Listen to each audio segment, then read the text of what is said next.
sayyidina wa maulana Muhammadin. Asyhadu an la ilaha illallahul malikul haqqul mubin wa asyhadu anna Muhammadan abduhu wa rasuluhu was-sadiqul wa'dal amin. Allahumma sholli wa sallim wa barik wa karim azanul nabiyil karim idinil lazimin jamalika wa innal lazimin jalalika wa innahu min kitabika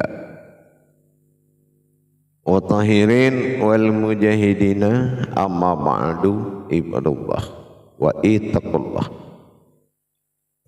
Bersyukur kita kepada Allah atas segala limpahan karunia, rahmah dan hidayahnya, serta dengan izinnya juga kita dapat menjalankan amanahnya, beramal dan beribadah zahir batin, dunia dan akhirat. Bersalam kita tidak akan pernah kita lupakan. Marilah sama-sama kita panjatkan kepada junjungan kita Nabi Allah Nabiul Akhirul Zaman Rasulullah Muhammad sallallahu alaihi wasallam. Atasnya kalimahnya kita kalamkan dengan membacakan Allahumma sholli ala sayyidina Muhammad wa ala alihi sayyidina Muhammad. Alhamdulillah bertemu lagi dengan saya Guru Mursyid Syekh Nur Muhammad Buya Irwan Maulana Al-Khalidi Sumatera Barat. Tentunya dalam makom majelis zikir Ma'rifatullah, dalam naungan Yayasan Islam Hidayatul Mubarakah. Dalam utamanya adalah syiar kita dalam makom YouTube Buya Pasaman Timur sebagai penyelenggara, sampainya syiar kepada sesama atas maklumat dari Allah Subhanahu wa taala dalam perintah kalam tabaraka'ala, sampaikan amanah. Alhamdulillah, pada waktu dan kesempatan ini saya akan berbagi wawasan dan ilmu pengetahuan yang mana dalam rangka meningkatkan iman dan takwa kita kepada Allah. Tentulah kita belajar bagaimana caranya meningkatkan iman dan meningkatkan takwa. Kalau hanya ada iman tanpa takwa, itu tidak mungkin terjadi. Menjadi sebuah iman dan mendapatkan sebuah takwa itu tidak mudah. Iman harus ada berlandaskan sebuah kekuatan pandangan hakikat. Kalau belum ada hakikat, tidak akan ada iman. Iman, kata iman ini adalah kata amanah yang akan dijalankan. Apa yang dikatakan amanah yang dijalankan? Tersembunyinya suatu perintah kepada kerahasiaannya, yaitu rohani.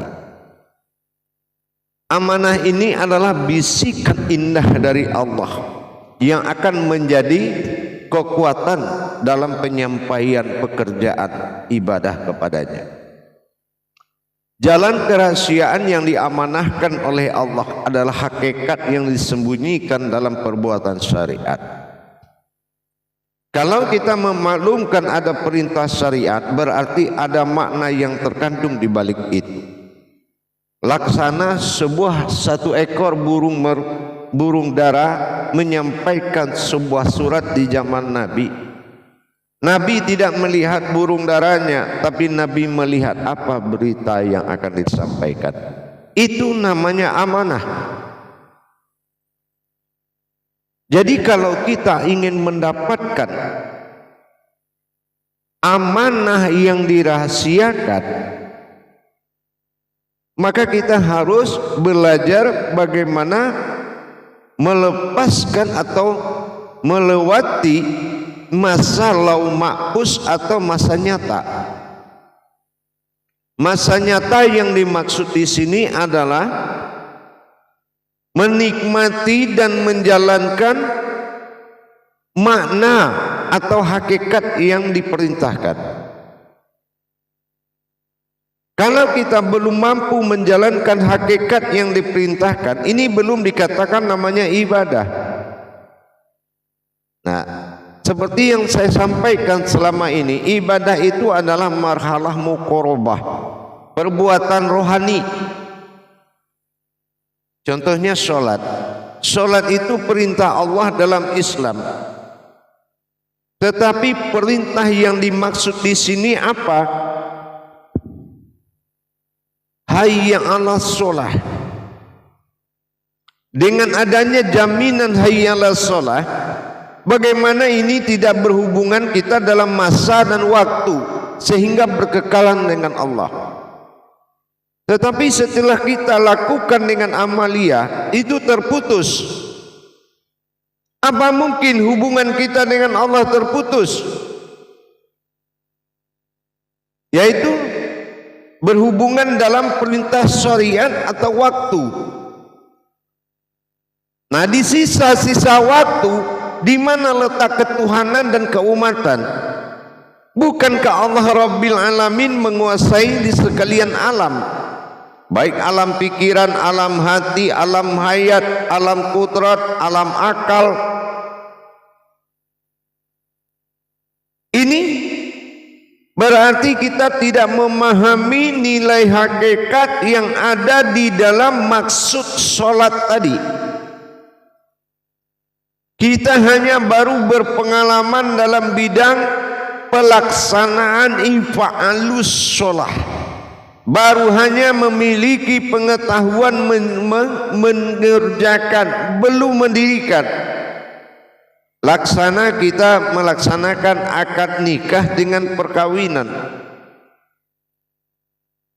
Kalau akad nikah ini hanya melanjutkan perkawinan, bukan terjadinya hubungan batin antara istri dengan suami, maka nilai rumah tangga itu hanya perkawinan.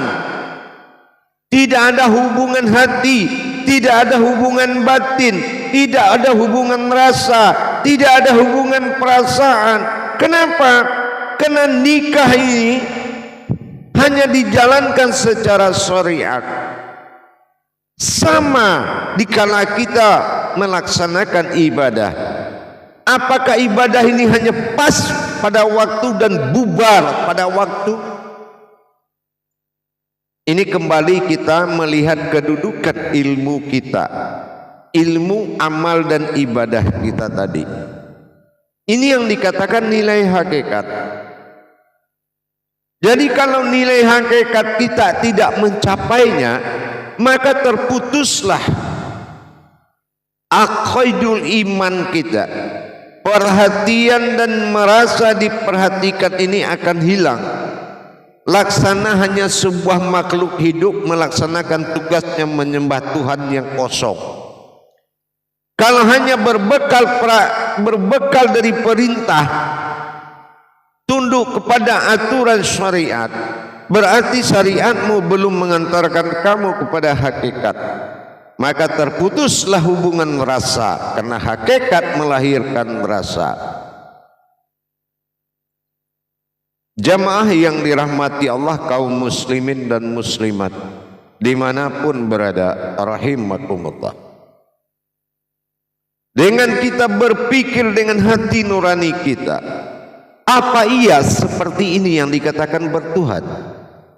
Setelah kita laksanakan dari rumah masuk masjid, selesai sembahyang, balik lagi pulang selesai. Terus mati masuk kubur, habis dimakan cacing dalam tanah. Mana nilai ketuhanannya? Bukankah janji Allah itu inna lillahi, setelah kamu wa inna ilaihi rajiun. Kalau kamu memang ji'un pada parif kasrohun, maka lenyap kamu dalam alam batin barzah. Disitulah mulai kamu menikmati bagaimana batin masuk ke dalam alam zat. Itu yang di dalam alam kunah, barzah.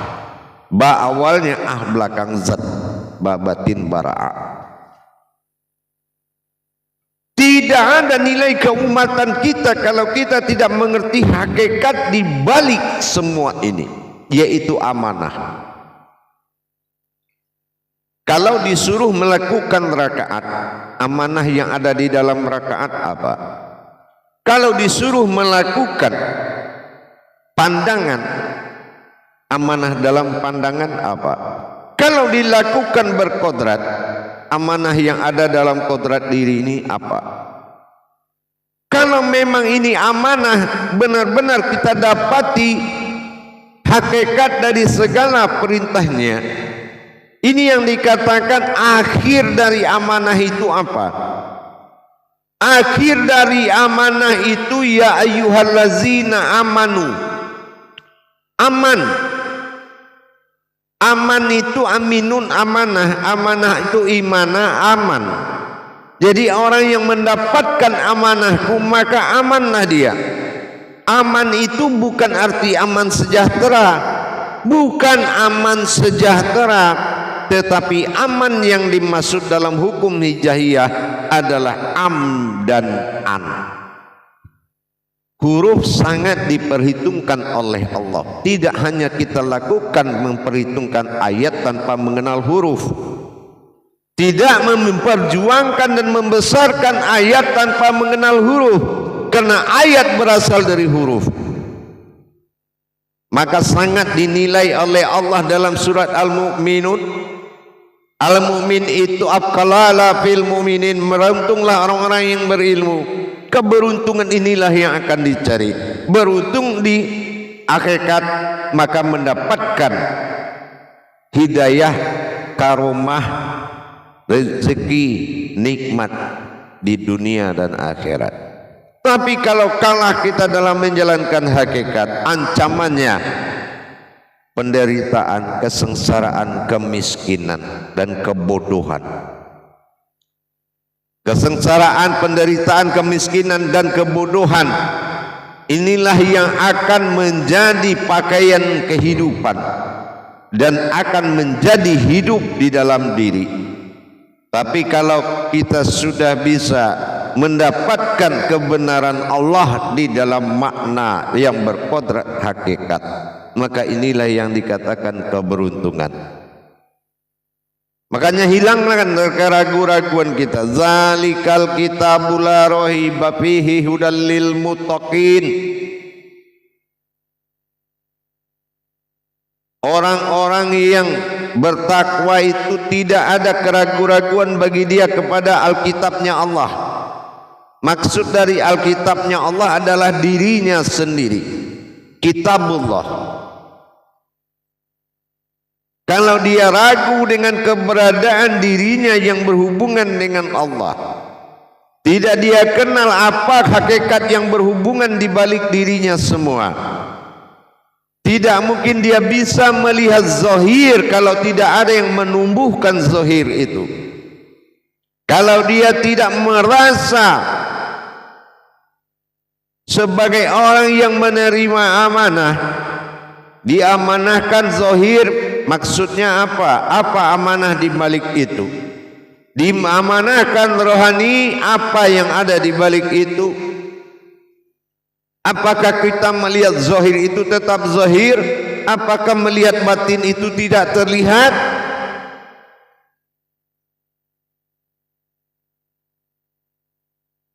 Orang yang berpikir bukan apa yang dia rasakan, tetapi dari mana rasa itu datang. Inilah yang dikatakan amanah. Jadi kita harus benar-benar memahami dan mengenal amanah dan tujuan tulisan ghaib dari Allah, tulisan ghaib dari Allah tentang amanah.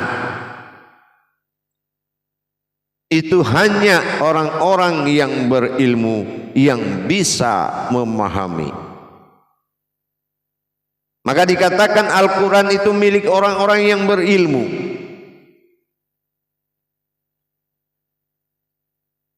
Dengan demikian, mari kita tingkatkan pengetahuan kita, karena hidup ini nyata. Sebelum tugas pertama kita diturunkan ke bumi ini, menikmati kenyataan Allah, bukan menikmati kenyataan alam. Sekali lagi saya ulang, hidup ke dunia ini menikmati kenyataan Allah, bukan menikmati kenyataan dunia. hamparan yang dijadikan itu untuk makhluk, tapi kodrat adalah hamparan yang dijadikan untuk Tuhan, bukan untuk makhluk. Hamparan diri yang dijadikan Tuhan itu untuk Tuhan. Hamparan alam yang dijadikan Allah itu untuk umat, untuk makhluk. Nah, ini harus beda qayyum dengan hayyun. Hayyun dengan hayat. Hayat, hayyun, qayyum. Itu berbeda penempatan pelaksanaannya. Jamaah yang dirahmati Allah, kaum muslimin dan muslimat rahimakumullah. Cobalah kita berpikir dengan hati nurani.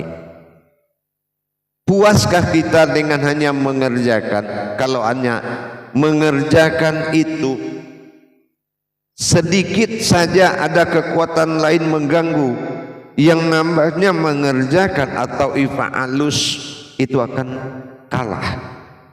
Apa? Sakit. Kalau lutut sudah sakit, habis, kalah rukun ruku. Kalau pinggang sudah sakit, kalah rukun berdiri. Kalau kaki sudah sakit, kalah rukun duduk. Dan kalau darah sudah lemah, kalah rukun sujud. Penyakit bisa menghentikanmu bertuhan. Kalau kini akibat tidak mengenal amanah yang ada di dalam perintahnya. Ini akibatnya. Akhirnya kita lebih takut ke penyakit daripada ke Tuhan. Akhirnya akan ketemunya di situ. Pusing sedikit, nggak usah ke masjid. Kenapa di dunia ini lebih kuat cacing yang tidak bertulang dalam menggali bumi menentukan hidup daripada kita yang dilengkapi oleh Allah dari seluruh melebihi dari kalian makhluk? Karena disebabkan arasnya Allah dalam dirimu sudah melemah. Aras Allah dalam diri kita melemah. Mana arasnya Allah? Ada batin dalam nyawa. Mana arasnya Allah? Ada zat dalam rohani. Mana arasnya Allah? Ada nur dalam tubuh. Semua pakai umul hayat. Semua pakai kodrat dan induk.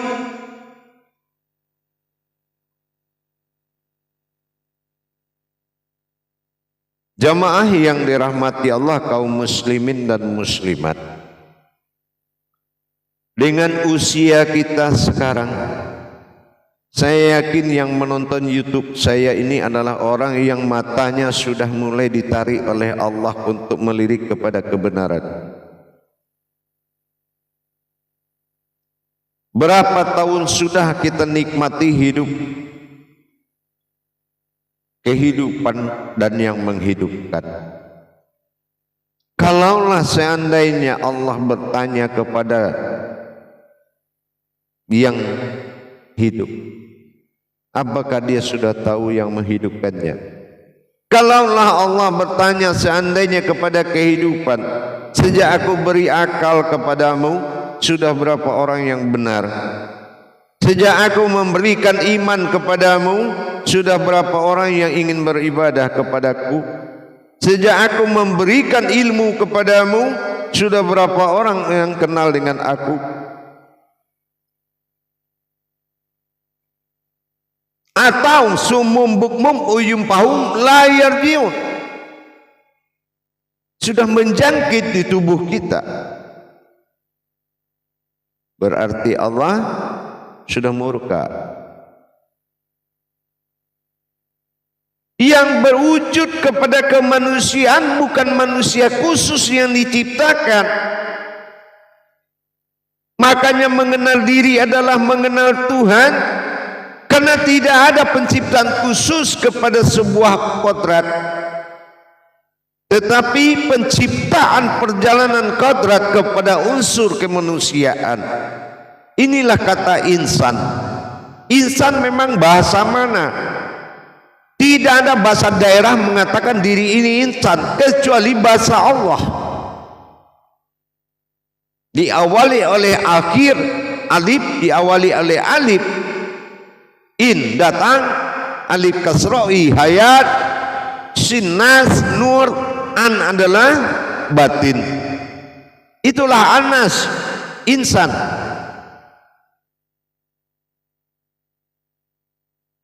Jadi yang kita jalankan adalah suatu perjalanan Allah yang dikodratkan kepada wujud manusia. Insan sebagai alam dari ihsan, yaitu sebuah kehambaan Allah yang disembunyikan, yaitu sifat keumatan Allah pada diri. Sifat keumatan. Siapa yang dikatakan sifat keumatan? Ada sifat keumatan yang menyembah kepada wujud ketuhanannya. Jadi mengenal amanah yang ada di balik ini semua, ini adalah suatu kewajiban, hal yang wajib menurut saya. Makanya Allah menempatkan syahadat itu di awal rukun Islam. Karena lebih banyak pengenalanmu dan penghimpunan ketuhananmu pada tauhid.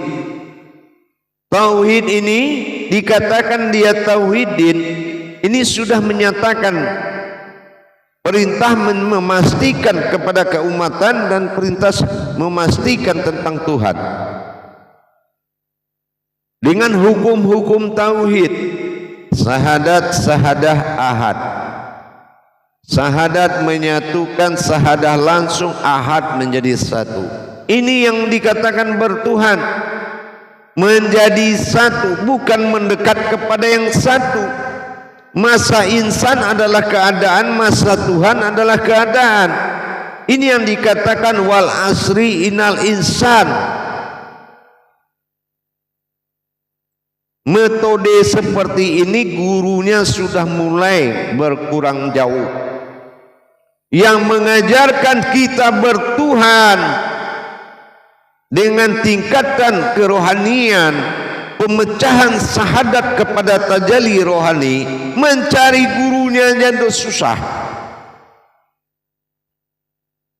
Diakibatkan sudah berkurangnya petunjuk Allah kepada ulama. Kalau ada seorang ulama mengatakan sulit mengajarkan umat, berarti dia belum menyempurnakan keumatan Allah pada dirinya. Dengan demikian, kemudahan yang kita anggap dengan modal uang, kita cari guru, kita ketemu, kita belajar, sudah selesai. Mencari guru adalah jodoh diri. Rasa adalah mobil yang dinaiki. Hati adalah pandangan yang ditetapkan. Bukan dicari informasi. Kemana hati kita digerakkan, itulah amir diri kita. Orang yang tidak bermursyid itu sudah dijamin dia akan tersesat. Kenapa? Pengenalan ketuhanan ini sekarang sangat jauh, tapi memberikan kabar tentang perbuatan Tuhan dalam fikih, dalam sunnah yang dihibahkan syafaatkan kepada Rasulullah, ini membuat ketakutan bukan kepada Tuhan, ketakutan adalah ke neraka. Dan sholat adalah pelarian. Karena ditakut-takuti ke neraka, dia lari kepada sholat untuk mencari surga. Soal Tuhan tidak ada yang bermasalah. Soal Tuhan tidak ada yang mencari. Jadi tidak terketuk hatinya untuk berkerinduan kepada Allah dengan masa perpisahan di saat dia dijadikan sebelum dia berwujud apapun. Itulah kita. Padahal akhirnya nanti kita akan kembali kepada masa awal. Apa masa awal? Manusia itu telah kujadikan dahulu sebelum semua aku menjadikan semuanya. Qudsi Allah itu sangat nyata. Buktinya apa? Siapa manusia sekarang yang pernah melihat ada sesosok keluar dari tubuh di saat sakaratul maut? Kecuali film. Cari lagi yang kedua, seorang ustadz, seorang ulama al-alim yang bisa melihat dan memperjalankan sesuatu di dalam Yasin. Muqata'ahnya, muqata'ah Yasin, siapa yang membaca, apa yang dibaca, dan siapa yang dibacakan. Apa itu Yasin? Sudah sangat berkurang sekali amanah itu diketahui oleh banyak umat. Makanya saya mengingatkan kepada kita kaum muslimin dan muslimat, tidak ada kodrat kewalian berwujud kepada sebuah wujud lain, melainkan wujud Allah semata. Yang kedua, tidak ada ulama yang berwujud kewalian kecuali seorang wali berwujud ulama, namanya alim ulama. Sudahkah ulama itu seorang wali, seorang alim? Di mana alimnya? Lihat dulu apa alim, alif lam mim. Sudah dia tahu mana hakikat Tuhan pada diri, mana hakikat alam pada diri, mana hakikat umat pada diri, dan bagaimana hakikat Allah dalam alam, dalam umat, dan bagaimana hayat Allah pada diri. Apa jadinya alam, apa jadinya diri, apa jadinya Tuhan. Dan ini apakah dia yang sudah terjadi oleh kodrat itu? Lihat kealimannya. Inilah wali yang berwujud ulama. Jangan kita lihat ulama berpenampilan wali, sementara kita tidak mampu melihat perbedaan itu. Jangan juga hidup dalam prasangka atau dugaan, tapi duduklah dalam prasangka kedudukan. Bagaimana kedudukan Tuhan pada wujud diri kita, segitulah pertolongan Tuhan. Hadirin para jemaah kaum muslimin dan muslimat rahimakumullah. Pentingnya kita mengenal amanah itu adalah jalan pokok kebenaran dari atas segala kebenaran. Titik aman adalah amanah. Titik amanah adalah iman. Mudah-mudahan bisa ditingkatkan ibadahnya. Hidup ini juga ibadah, bukan hanya dia berdiri di atas saja sholat itu namanya ibadah. Hidup ini ibadah. Apa ibadah? Pertahankan keumatanmu di mata Allah dan pertahankan Allah Tuhan di matamu sebagai umat. Inilah musyahadah.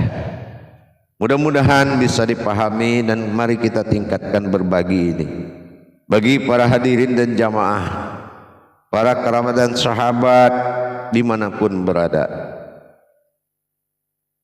yang bagi ingin memperdalam hakikat ilmu amal dan ibadah, YouTube Buya Pasaman Timur siap melayani belajar berjamaah dalam bertolabul ilmi, insya Allah. Yang memahami kehakikatan pada Allah adalah menuju ilmu yang berkodrat diri, dan ini dibutuhkan iman. mengimani inilah jalan yang paling tepat. Iman yang benar adalah iman yang bisa mengimani apa yang ada di balik ini semua. Bagi yang ingin belajar silakan menghubungi nomor saya langsung. Guru Mursyid Syekh Nur Muhammad Buya Irwan Maulana Al-Qalidi, Pasaman, Sumatera Barat. Dengan nomor telepon 0813 9833 7904. Nanti akan kita siapkan dalam grup persiapan baiat. Setelah baiat, baru kita masukkan ke dalam grup murid belajar bertolabul ilmi.